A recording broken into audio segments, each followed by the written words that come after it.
आज ही अतिशय आनंदाची गोष्ट आहे की आपल्या या मृदू व जलसंधारण विभागामध्ये हा जो एक मोठा परिवार आहे याच्यामध्ये 601 नवीन अधिकारी सामील होत आहेत। मी सर्वप्रथम आपल्या सर्वांचं मनपूर्वक या ठिकाणी स्वागत करतो, अभिनंदन करतो।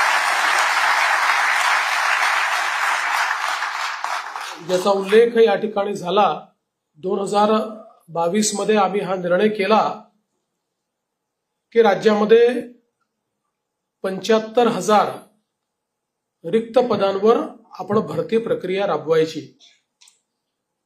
आणि ही सगळी भरती प्रक्रिया पारदर्शी पद्धतीने राबवण्याकरता आम्ही टीसीएस आणि आयबीपीएस अशा 2 नामांकित संस्थांची नेमणूक केली।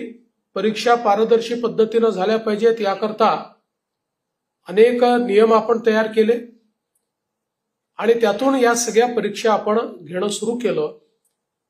मला सांगताना आनंद वाटतो की जवळपास 60 लाख लोकांच्या परीक्षा विविध पदांकरता आपण घेतल्या, पण कुठेही पेपर फुटीची घटना झाली नाही।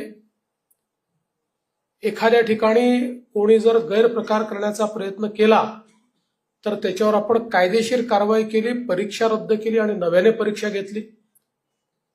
त्यामुळे देशामध्ये महाराष्ट्र एकमेव राज्य असं आहे की ज्या राज्याने जवळपास 60 लाख तरुणांना पारदर्शी पद्धतीनं शासकीय नोकऱ्यांकरता त्या ठिकाणी परीक्षा देण्याची संधी उपलब्ध करून दिली।